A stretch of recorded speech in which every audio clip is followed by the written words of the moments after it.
यही संविधान है जो देश का सबसे पवित्र किताब है। इस संविधान ने हम सबको समान अधिकार दिया है।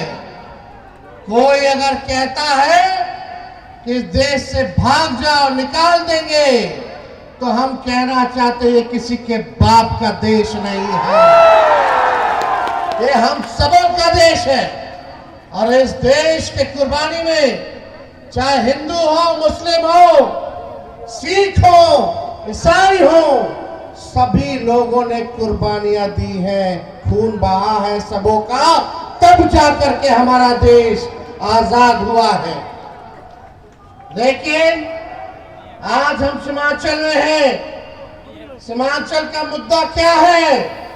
सबसे ज्यादा गरीबी है, बेरोजगारी है, बाहर से लोग परेशान रहते हैं, माताएं बहनें, आप देखिएगा महंगाई से इतने लोग परेशान हो गए हैं, पलायन इतना ज्यादा हो रहा है, पढ़ाई के लिए, दवाई के लिए और कमाई के लिए लोगों को बाहर जाना पड़ रहा है।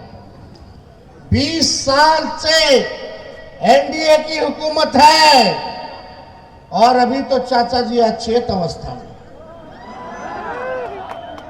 अभी उनको पता नहीं कि क्या हो रहा है, नहीं हो रहा। हाईजैक कर लिया से भाजपा वाला, वहां तो अब आरएसएस कोटा से बीजेपी कोटा चलता है, उनके दल में आरएसएस कोटा चलता है, तो उनके मंत्री ही कह रहे दामाद आयोग का गठन करा दिया लोगों ने आरएसएस कोटा से। तो हम देखिए उनका उम्र है, इज्जत है, सम्मान है, लेकिन एक बात तय है कि अब उनसे बिहार संभाला नहीं जा रहा है। अब कोई गाड़ी आप लोग नया खरीदिएगा तो 15 साल पुराना हो जाता है, तो उसके बाद सरकार भी इजाजत नहीं देती है। क्यों नहीं देती है? क्योंकि गाड़ी खटारा हो जाता है, धुआं छोड़ता है, कब इंजन बैठ जाएगा कुछ पता नहीं। तो अब समय आ गया है कि बिहार की जनता, सीमांचल की जनता खटारा गाड़ी पे नहीं, बल्कि नए गाड़ी पर, नया सरकार पर जो है बनाने का काम करेगी और तेजी से इस इलाके का जो है विकास होगा। आप देखिएगा ये सरकार खटारा हो चुकी है। यहाँ का असल मुद्दा है गरीबी का। आप सीमांचल के प्रति व्यक्ति आए देख लीजिए, इनकम देख लो एक एक आदमी का। पटना के लोगों का इनकम देख लो, आसमान और जमीन का फर्क है। इस दूरियों को हम लोगों को मिटाने का काम करना है। मास्टर साहब आए हैं, हमारे दल के सभी विधायक हैं, हम सब लोगों को धन्यवाद देना चाहते हैं। और इनके आने से पार्टी जो है सीमांचल के इलाके में मजबूत होगा। और सभी लोगों का राय था कि मास्टर साहब को जो है पार्टी में लाया जाए, और ये आज वो दिन है। आज हम सब लोग देश के लिए, देश के संविधान के लिए एकजुट होने का काम किए और यही समय की जरूरत थी। बताइए समय की जरूरत थी कि नहीं थी? आज सीमांचल पर लोगों का बुरी नजर है, कुछ लोगों का बुरी नजर है। ये लोग कश्मीर को बांटने का काम किया। ये लोग चुप बैठने वाले लोग नहीं है जिससे हम लोगों की लड़ाई है। ये लोग लगातार साजिश पे साजिश कर रहे हैं। वक्फ बोर्ड का बिल लेकर के आए, इन लोगों ने, सरकार में बैठे लोग, नीतीश जी लोगों ने पास कर दिया। तब जाकर के मास्टर मुजाहिद जी ने निर्णय लिया कि ये आपके संपत्ति को छीनना चाह। आपने कब्रिस्तान को, मतलब एक इंच जमीन नहीं देना चाहता कब्रिस्तान। आप लोगों की संपत्ति को ये सरकार छीन करके पूंजीपतियों को देना चाहती है।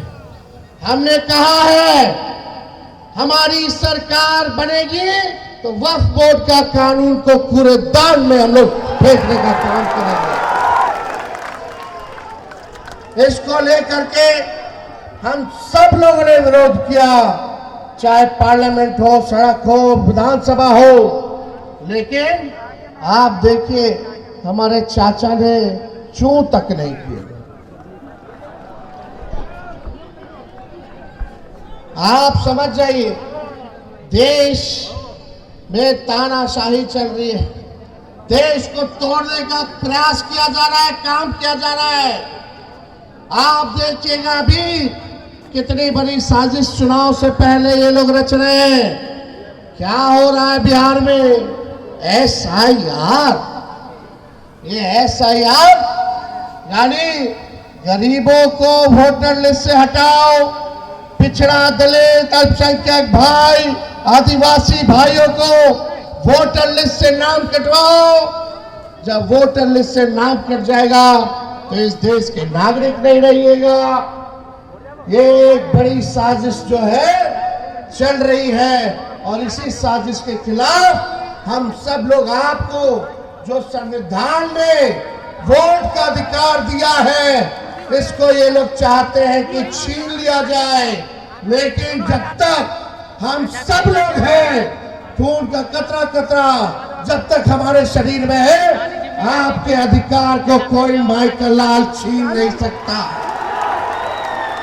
हम लोग लड़ेंगे, और हमारे नेता आदरणीय लालू जी ने ऐसे नेता है जो कितना भी जुल्म ढाया गया हो, ED, CBI, इनकम टैक्स लगाया गया हो, मीडिया बीजेपी माइंडसेट की मीडिया गाली देती है, जंगल राज की बात करती है। दिन प्रतिदिन हम लोगों की लड़ाई प्रधानमंत्री से है, मुख्यमंत्री से है, लेकिन सब लोग चला गया भाजपा में। मुख्यमंत्री जी को देखा होगा आपने, वही मुख्यमंत्री नीतीश कुमार जी जो थाली खींच लिए थे मोदी जी का, आज बिहार आते तो पैर छूते हैं, पैर छूते हैं।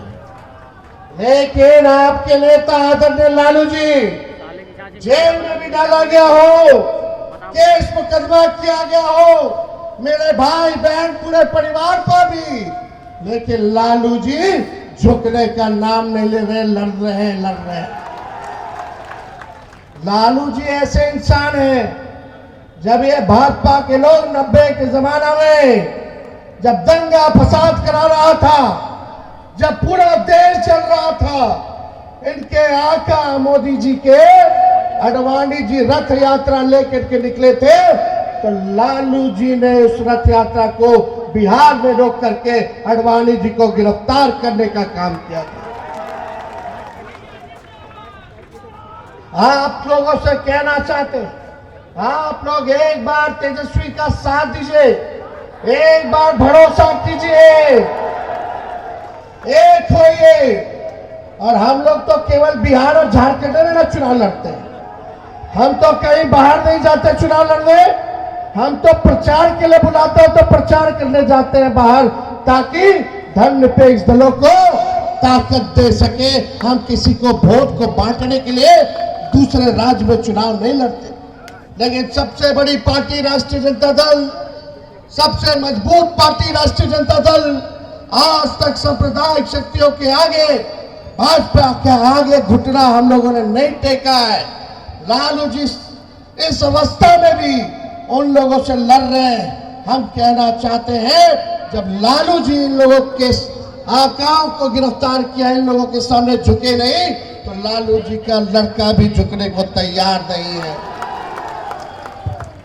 आप देखिएगा पूरी तरीके से, ज्यादा समय नहीं है, आप लोग जो है काफी देर से जो है यहाँ इंतजार कर रहे हैं 12 बजे से, और ये जो हुजूम आया है, हम आप लोगों को कहना चाहते हैं, अभी हम घूम रहे थे, ये मक्का का इलाका है,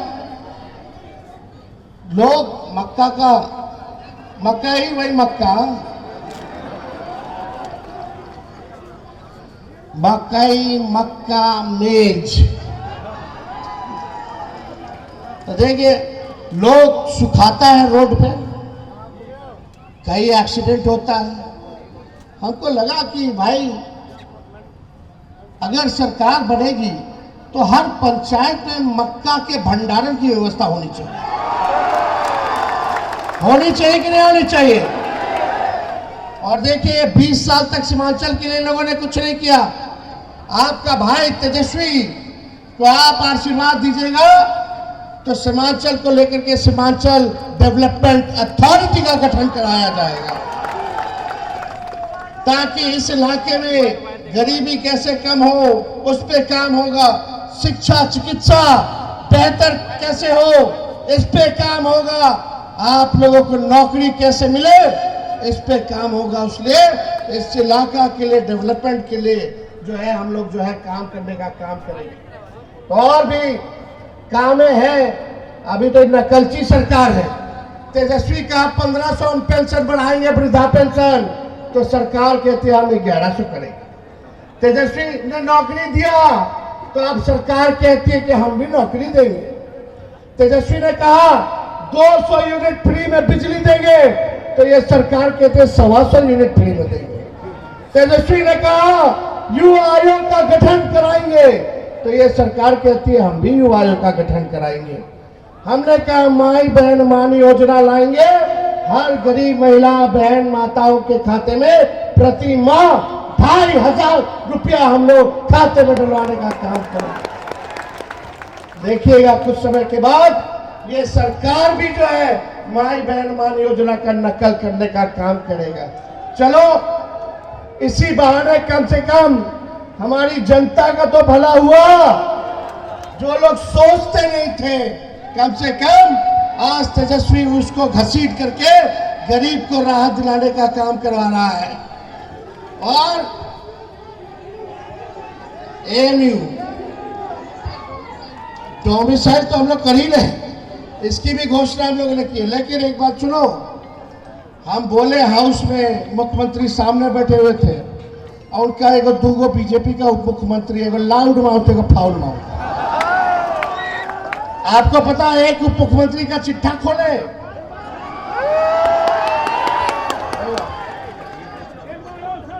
अब सुनिए खास बात सुनो भाई साहब।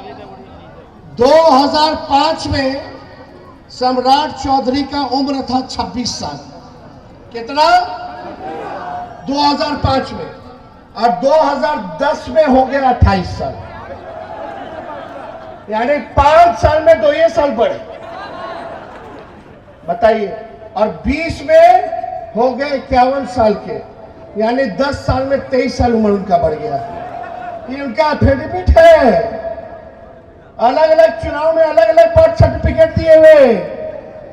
ये भाजपा बड़का झूठा पार्टी, केवल और झूठ पर झूठ बोल रहे लोग। ये लोग देखिएगा नरेंद्र मोदी जी कूद कूद करके बिहार आएंगे। अभी बरसात का मौसम है रे भाई, अभी जुमलों की बारिश होगी, जुमलों की बारिश होगी। तो इन लोगों से सचेत रहना है, चुपचाप अपना मजबूती के साथ काम करना है।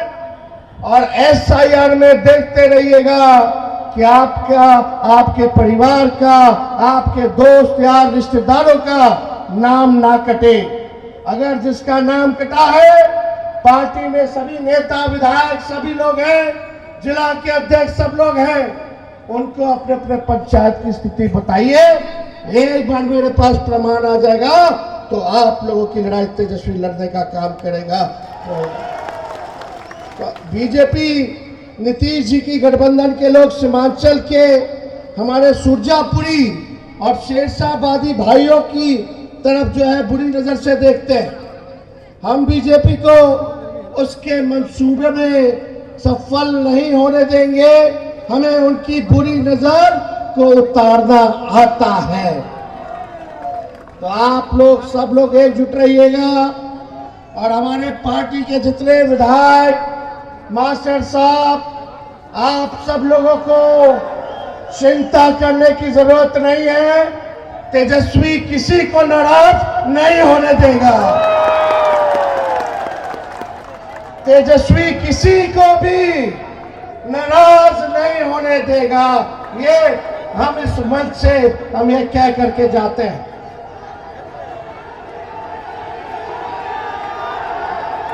चलिए सब लोग मेरे साथ नारा लगाएं।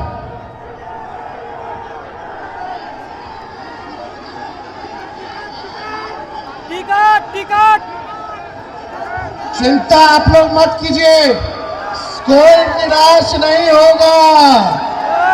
ये मोदी जी की गारंटी नहीं है, तेजस्वी की गारंटी है। तेजस्वी की उम्र भले ही कच्ची है, लेकिन जुबान पक्की है। इनकलाब जिंदाबाद, इनकलाब जिंदाबाद, इनकलाब जिंदाबाद। अब ये इनकलाब केवल नारों में नहीं, नतीजों में भी दिखना चाहिए, नतीजों में भी दिखना चाहिए। तो आप लोगों का साथ है ना?